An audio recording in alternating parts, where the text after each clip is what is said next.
같은 말을 해도 누가 하느냐에 따라서 그 말의 무게가 달라지죠.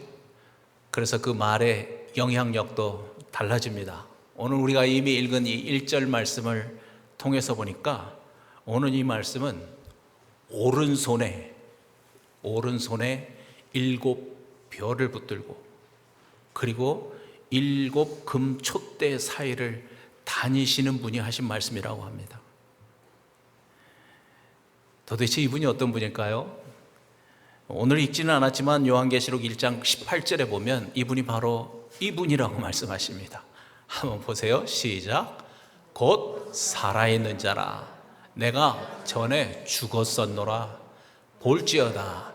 이제 세세토록 살아있어 사망과 음부의 열쇠를 가졌노니. 살아계셔서 지금 살아계셔서 금촛대는 앞에 있는 말씀을 보면 바로 교회를 의미합니다. 이 교회 사이를 거니시면서 교회의 모든 행위와 형편을 자세히 알고 계시는 분이라고 말씀하고 있습니다. 그분이 지금 우리에게 이렇게 말씀하고 계시는 겁니다. 오늘도 그렇게 하고 계십니다. 부활하신 예수님이 지금도 교회 사이를 걷고 계시면서 교회에서 무슨 일이 일어나고 있는지 모든 형편과 사정을 아주 자세하게 아시는 겁니다. 그래서 에베소 교회에서 대해서 이렇게 말씀하시잖아요. 조금 전 읽었지만 다시 한번 이 말씀을 보세요. 시작. 내가 내 행위와 수고와 내 인내를 알고 또 악한 자들을 용납하지 아니한 것과 자칭 사도라 하되 아닌 자들을 시험하여 그의 거짓된 것을 내가 드러낸 것과 또 내가 참고 내 이름을 위하여 견디고 게으르지 아니한 것을 아노니. 야, 정말 주님이 너무 자세히 알고 계시죠? 지금 에베소 교회가 어떤 상태에 있는지를 지금 저렇게 말씀하고 계시는 거예요. 왜 그렇게 하십니까? 말씀 그대로 실제로 예수님은 교회 사이를 걸으시면서 교회를 보시고 그 안에서 일어나는 모든 일들을 관찰하고 알고 계시는 것입니다. 여러분, 이것은요 어떤 상징이나 상상이 아닙니다. 하나님의 말씀은 실제입니다. 실제 사건입니다. 오늘날도 여전히 부활하신 주님, 영원히 살아계시는 그 주님이 교회 사이를 걷고 계시는 겁니다. 그래서 에베소 교회의 사정만 아시는 게 아니라 우리 기쁨의 강의 사정도 우리 주님은 세세하게 다 알고 계시는 거죠. 생각해 봅시다. 왜 예수님이, 부활하신 예수님이 이렇게 교회 사이를 걸으시면서 교회와 함께 하실까요? 그 이유는 예수님께서 친히 교회를 세우셨기 때문에 그런 것입니다.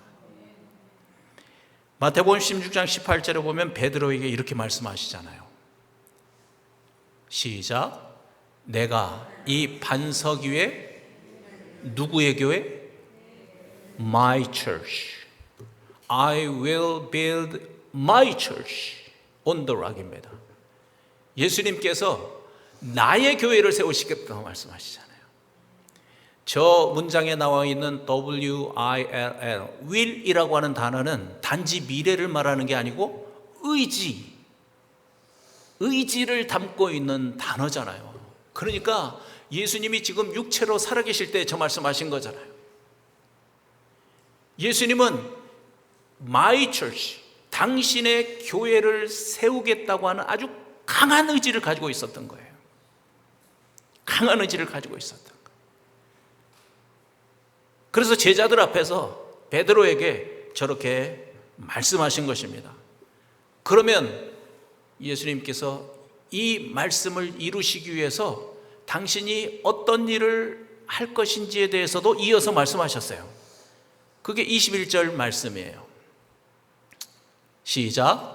이때부터, 저 말씀을 하시고 나서도, 저 말씀 내가 교회를 세울 거야 말씀하시고 나서, 시작. 이때부터 예수 그리스도께서 자기가 예루살렘에 올라가 장로들과 대제사장들과 서기관들에게 많은 고난을 받고 죽임을 당하고 제3일에 살아나야 할 것을 제자들에게 비로소 나타내셨다는 거예요.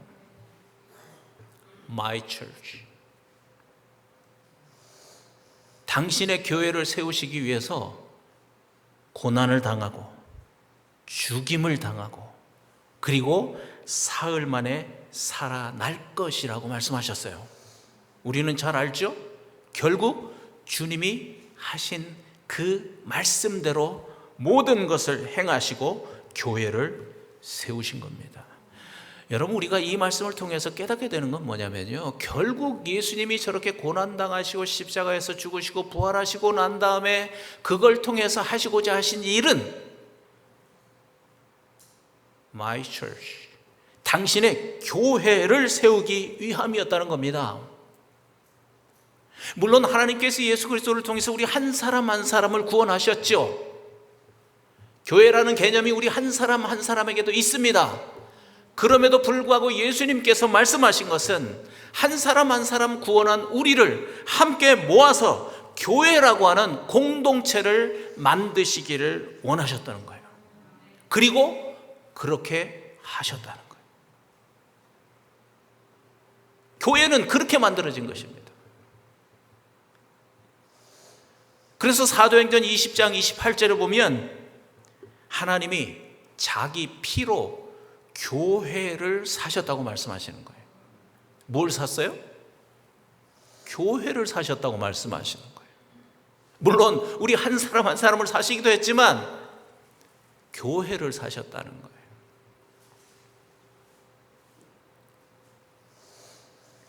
교회는 이렇게 예수님께서 강한 의지를 가지고 자신의 몸을 희생해서 만드신 공동체라는 거예요. 이게 교회에 대한 개념이에요. 그래서 예수님께서 지금도 교회 사이를 거니시면서 교회를 살펴보고 계시는 거죠.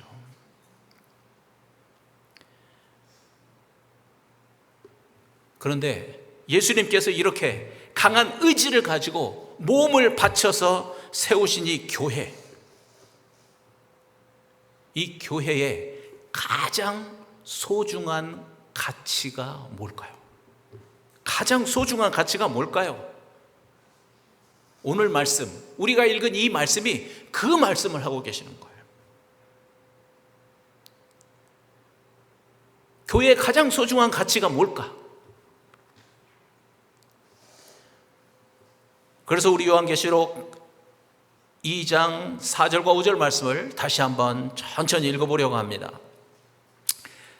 시작. 그러나 너를 책망할 것이 있나니 너의 처음 사랑을 버렸느니라. 그러므로 어디에서 떨어졌는지를 생각하고 회개하여 처음 행위를 가지라. 만일 그리하지 아니하고 회개하지 아니하면 내가 내게 가서 내 촛대를 그 자리에서 옮기리라. 이 말씀의 끝부분부터 한번 볼까요? 촛대를 옮기겠다고 말씀하시죠. 촛대를 옮기겠다. 아까 말씀드렸습니다. 촛대는 무엇을 의미합니까? 촛대는 교회를 의미한다고 그랬죠. 그러니까 촛대를 옮긴다는 말씀은 무슨 말씀이겠어요? 더 이상 교회가 아니라는 거예요. 촛대를 옮기면 더 이상 교회가 아니에요. 그래서 더 이상 부활하신 주님도 교회와 함께하지 않겠다고 말씀하시는 거예요. 어떻게 하면 그렇게 하신대요? 회개하지 아니하면. 회개하지 않고 계속해서 첫 사랑을 버린 상태로 너희들이 산다면 내가 촛대를 옮기겠다. 나는 더 이상 너희와 함께하지 않겠다. 이렇게 말씀하고 계시는 거죠. 여러분, 그런데 우리가 한 가지를 봐야 되는데요. 이미 우리가 앞에서 읽었던 2절과 3절 말씀에 보면요, 이 에베소 교회는 잘한 일도 있습니다. 그래서 예수님이 칭찬하신 말씀도 앞에 있었습니다. 무슨 일을 했죠? 악한 자들을 용납하지 않은 것, 거짓 사도를 시험해서 그들이 거짓되다는 것을 드러냈습니다. 거짓 사도. 6절 말씀에 보면 그들은 니골라당이라고 하는 사람들이었습니다. 이 에베소 교회 안에 이렇게 잘못된 믿음을 가진 사람들이 있었습니다. 니골라당. 이 사람들을 영지주의라고도 하는데요, 이단입니다. 영은 거룩하지만 육체는 악하다. 그렇게 생각하고 우리의 영은 구원받았으니까 육체는 그냥 막 살아도 괜찮아. 그렇게 신앙생활했던 사람들입니다. 그런데 이 에베소 교회가 그들의 잘못된 것을 발견하고 그것을 드러내고 그들을 교회에서 쫓아내버렸습니다. 예수님께서 그걸 너희들이 참 잘했다고 칭찬해 주셨어요. 그러니까요, 생각해 보세요. 에베소 교회는요, 그런 이단을 구별해낼 만큼 신학적인 지식이 있었습니다. 성경적인 말씀의 지식이 있었던 겁니다. 그런 게 없었으면 어떻게 그들을 분별하겠습니까? 그래서 그들을 분별하고 잘못된 것을 정확하게 드러내고 그들을 교회에서 쫓아낸 겁니다. 3절에 보면은요, 내가 참고 내 이름을 위해서 견디고 게으르지 아니한 것을 내가 안다. 예수님이 그렇게도 말씀하시잖아요. 여러분, 이 정도면 좋은 교회 아닌가요? 아니, 예수님의 이름을 위해서 참고 견디고 게으르지 않았다는 건 부지런히 사역했다는 거잖아요. 부지런히 사역했던 거예요. 사람들 보기에는 너무나 좋은 교회지요, 저 정도면. 그런데 예수님은 너희들이 이 상태로 계속 있으면 내가 촛대를 옮겨버리겠다고 말씀하시는 거예요. 너희들이 아무리 열심히 사역을 했어도, 그래서 사람들 보기에 아무리 화려한 일들, 성공적인 일들 많이 했어도, 그래도 너희들이 만약에 그 상태로 있다면 너희는 교회가 아니야. 지금 그렇게 말씀하시는 거예요. 너희는 교회가 아니야, 더 이상. 그래서 내가 너희를 떠날 거야. 촛대를 옮길 거야. 이렇게 말씀하시는 거예요. 이거 한 가지가 없으면 다른 것은 다 소용이 없다는 거예요. 그거 한 가지가 뭐예요? 그거 한 가지가 뭐예요? 처음 사랑.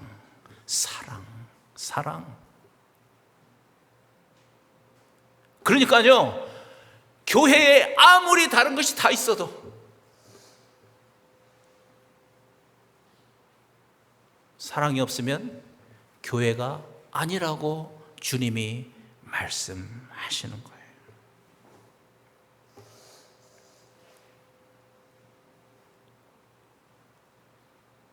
사랑은 두 가지로 말할 수 있겠죠. 하나님을 사랑하는 그 사랑, 뿐만 아니라 서로가 사랑하는 그 사랑. 하나님을 사랑하고 형제와 자매를 사랑하는 그 사랑이 없다면 그것은 교회가 아니다.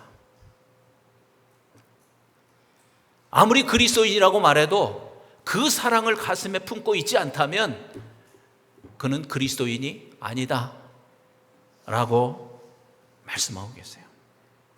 이걸 회복해야 된다는 것입니다. 이 사랑을 다시 회복해야 된다는 것입니다. 만약에 이 사랑을 회복하지 아니하고 계속해서 그 상태에 있다면 주님과는 전혀 관계가 없는 그리스도인이 되는 겁니다. 주님과는 전혀 관계가 없는 교회가 되는 것입니다. 교회에 사랑이 없다는 것이 이렇게 무서운 일입니다.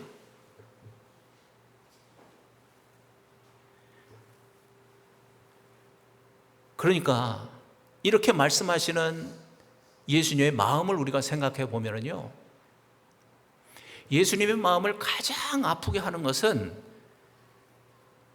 사역을 안 한 게 아니고 사랑이 없는 것입니다.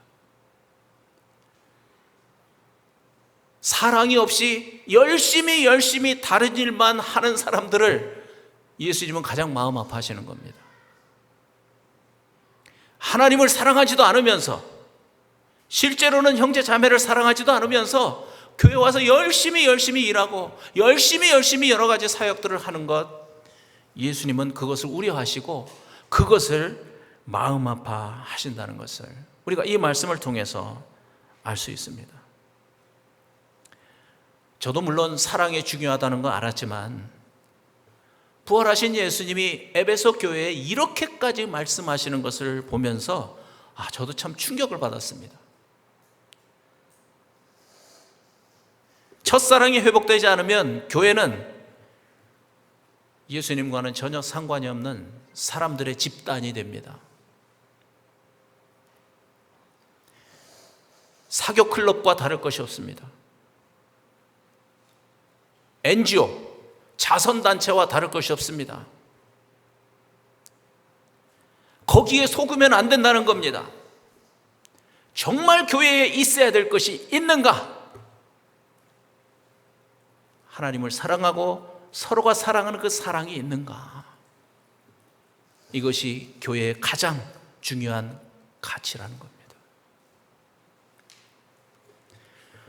그렇다면 우리가 이제 생각해 봐야 합니다. 왜 에베소 교회는 처음 사랑을 버렸을까?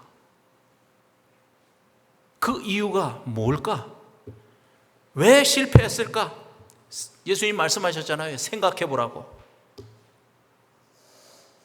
그것을 알아야 회개하고 처음 사랑을 다시 회복할 수 있지 않겠습니까?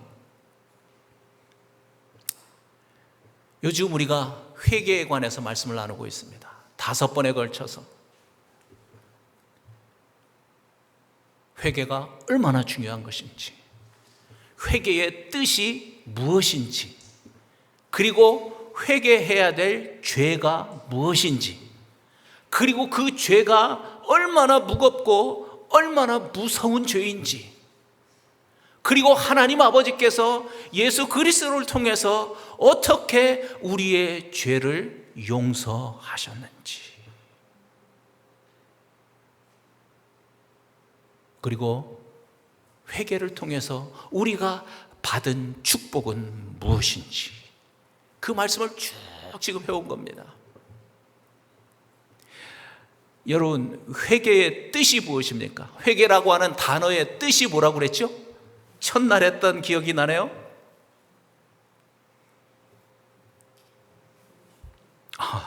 예. 헬라어 메타노이아라고 그랬죠? 메타노이아. 메타는 변한다. 노이아는 마음이라고 그랬습니다. 그러니까 회개의 정확한 데피니션은 마음을 바꾸는 것입니다.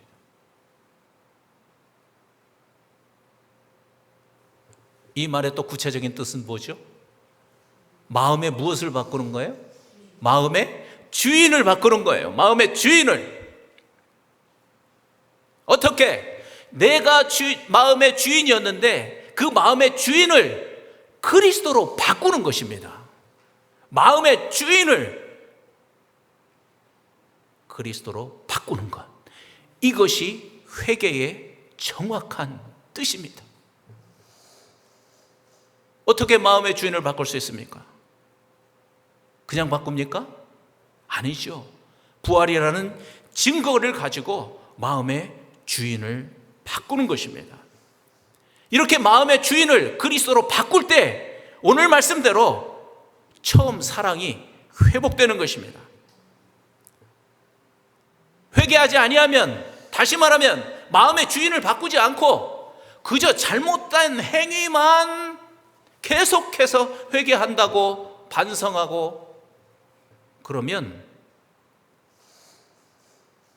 마음의 주인을 바꾸지 않았기 때문에 그것은 진정한 회개가 되지 않고 그래서 결국은 하나님을 사랑하는 그 사랑에 실패하는 자가 될 수밖에 없는 겁니다. 하나님 사랑에 실패하면 내 이웃을 사랑하는 것에도 결국은 실패하게 되는 거죠. 회개해야 합니다. 주님 말씀하신 것처럼. 회개하라는 단어를 어떻게 들으면 돼요? 마음의 주인을 그리스도로 바꾸어라. 부활하신 주님이 그렇게 말씀하시는 거예요. 너희의 마음의 주인을 그리스도로 바꾸지 않으면, 그래서 처음 사랑을 회복하지 아니하면 내가 교회를 떠날 거야. 너를 떠날 거야. 촛대를 옮길 거야. 라고 말씀하시는 겁니다. 그러면 우리는 한 단계만 더 깊이 생각해 봅시다. 왜 예수 그리스도의 주 되심을 놓치게 될까요?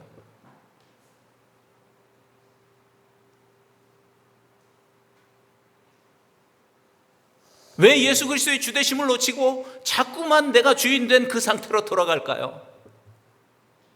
왜요? 부활이 실제라는 것을 놓치기 때문에 그런 것입니다. 수도 없이 여러분께 말씀드렸지만 부활은 단지 예수님이 살아난 사건이 아니고 부활을 통해서 오직 예수 그리스도가 하나님의 아들로서 우리의 주인이라고 하는 유일한 증거이기 때문에 그런 겁니다. 여러분 아멘 되십니까? 저는 여러분께 이 말을 해줄 수 있어서 너무너무 감사해요. 너무너무 감사해요. 왜냐하면 그냥 회개해라 그냥 마음의 주인을 바꾸라, 그럼 이건 너무 막연한 일 아니에요? 아니 어떻게 바꾸는 건데요, 목사님?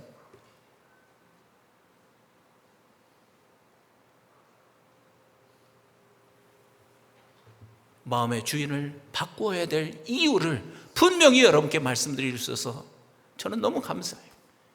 예수님이 부활하셨기 때문에, 부활로서 그분이 성자 하나님이시고 나를 창조하신 나의 주인이신 것을 증명하셨기 때문에 그 증거로 예수님을 나의 주인으로 영접해 드리는 겁니다. 이것이 회개입니다.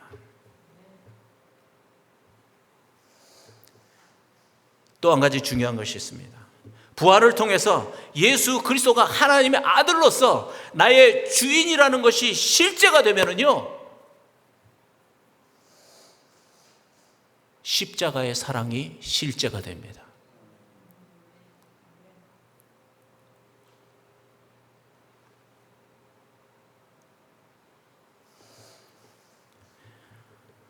부활을 통해서 십자가를 보라. 부활을 통해서 십자가를 보라. 김성록 목사님 말씀이죠. 제가 전에도 말씀드렸습니다. 여러분 어떤 신학자도 이렇게 명확하게 분명하게 얘기한 사람이 없어요. 저도 신학 공부했지만 이거는 정말 이 십자가의 사랑을 제대로 볼 수 있는 관점을 우리에게 말씀하신 거예요. 관점을. 시간적으로는 예수님이 십자가에서 죽으시고 부활하셨죠. 그러니까 사람들이 다 십자가에 포커스를 해요. 부활은 그냥 그 다음에 일어난 일이에요. 그게 아니에요. 부활을 통해서 십자가를 봐야 하는 겁니다. 부활을 통해서 십자가를 봐야 합니다. 이게 무슨 말입니까? 부활을 통해서 십자가에서 달려 죽으신 그분이 하나님 아버지께서 보내신 성자 하나님이라는 것이 증명이 되고 실제가 되면 그 십자가의 사랑은 전능자가 원수였던 나를 위해서, 죄인 되었던 나를 위해서 죽으신 있을 수 없는 놀라운 하나님의 사랑이라는 것이 실제가 되기 때문에 그런 거예요.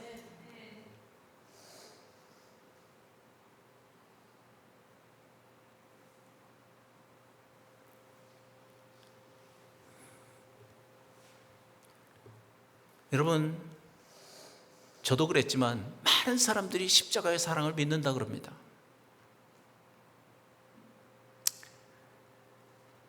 그런데 정말 믿을까요? 그걸 어떻게 할까요? 진짜 십자가의 사랑을 믿는지를 어떻게 증명해요?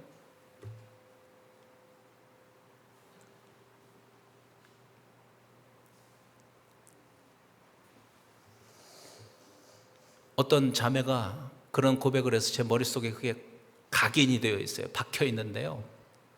이분도 믿음이 좋았던 분 같아요. 근데 뭐라고 얘기를 했냐면, 이전에 자기가 알았던 십자가의 사랑이 시냇물이었다면 부활을 통해서 본 십자가의 사랑은 태평양이었다. 시냇물과 태평양. 부활을 통해서 십자가를 보니까 그 은혜가 태평양이 되어버린 거예요. 왜요? 십자가에서 죽으신 분이 누군가가 실제가 되어버려잖아요. 교리가 아니라 성자 하나님이 십자가에 죽으셨다. 그 교리를 모르는 사람이 누가 있겠어요? 교회 다니는 사람들이. 그런데 실제가 된다는 말은 다른 말입니다. 다른 말입니다. 여러분 곰곰이 생각해 보시기를 바랍니다. 그래서 제가 지난주일날 설교 말씀을 드렸던 것 중에 1만 달란트의 빚, 도저히 평생 동안 일해도 갚을 수 없는 그 빚, 그 빚은 다른 빚이 아닙니다. 그 빚이 십자가를 통해서 탕감받은 것을 믿습니다. 다른 방법은 없는 겁니다. 그만큼 십자가의 사랑은 큰 사랑이고 십자가의 은혜는 큰 은혜인 것입니다.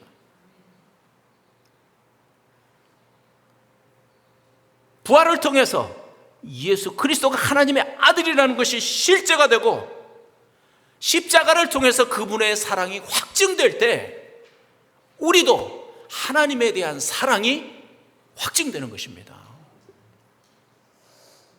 하나님을 사랑한다고 우리도 마음 중심으로 고백할 수 있게 되는 겁니다.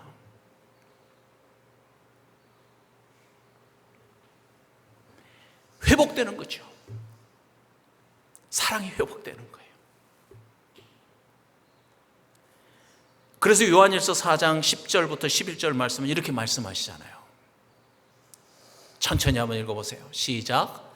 사랑은 여기 있으니 우리가 하나님을 사랑한 것이 아니요 하나님이 우리를 사랑하사 우리 죄를 속하기 위하여 화목 제물로 그 아들을 보내셨음이라. 사랑하는 자들아, 하나님이 이같이 우리를 사랑하셨은즉 우리도 서로 사랑하는 것이 마땅하도다. 맨 끝에 마땅하도다 그러죠. 우리가 서로 사랑하는 것이 마땅하대요. 이 말을 우리 교회에서 자주 쓰는 다른 말로 바꾸면 되어진다는 거예요. 되어지는 거예요. 사랑이 되어지는 거예요. 서로 사랑하는 그 사랑이 막 노력해서 되는 게 아니고 되어지는 거예요. 어떻게 그럴 수 있어요? 우리는요, 사랑을 세상에서 배우지 않았어요. 세상에도 많은 사랑에 관한 책들이 있지요. 요즘도 베스트셀러 중에 하나가 사랑의 5가지 언어라고 하는 책이라 하던데요. 뭐 그런 것도 필요할 겁니다. 그러나 우리는 그런 책을 통해서 사랑을 배운 게 아닙니다. 조금 전 말씀이 무엇을 통해서 우리가 사랑을 배웠다 그래요? 하나님 아버지께서 우리를 사랑하신 그 사랑을 통해서 우리가 사랑을 배우는 거예요. 그 사랑은 어떤 사랑이었어요? 당신의 독생자를 우리를 위해서 화목 제물로 주신 그 사랑인 거예요. 우리는 거기에서 사랑을 배웠어요.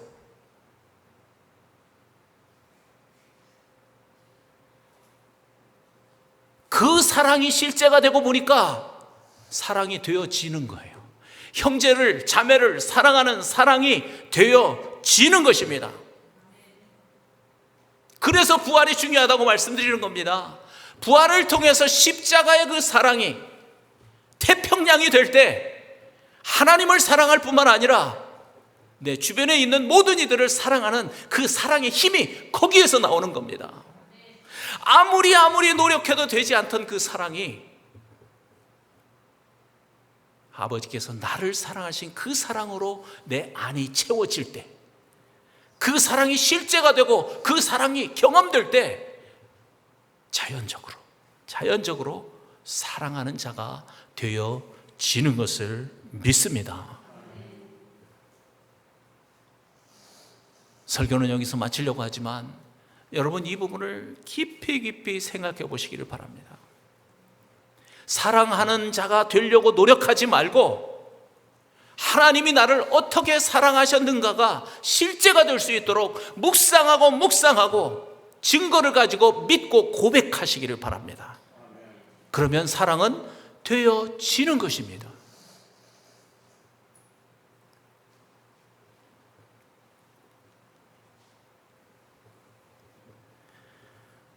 우리가 마지막으로 이렇게 한번 고백하고 마치려고 합니다. 제가 먼저 할 테니까 여러분 한번 따라 하시고 아멘이 되시면 마음 중심으로 크게 또 아멘도 하셨으면 좋겠습니다. 하나님 아버지께서, 큰 소리로 따라 하시죠. 하나님 아버지께서 먼저 십자가의 사랑으로 우리를 사랑하셨으니 우리도 아버지를 사랑하고 우리가 서로 사랑함이 마땅합니다. 아멘. 이 고백을 누가 들으셨어요? 교회 사이를 지금 걷고 계시는, 부활하셔서 영원히 살아계시는 우리 주님이 이 고백을 들으셨어요. 얼마나 기뻐하실까요? 얼마나 기뻐하실까요? 이 고백대로 우리의 삶이 되어질 것을 믿습니다. 우리 한번 같이 기도하는 시간을 갖겠습니다.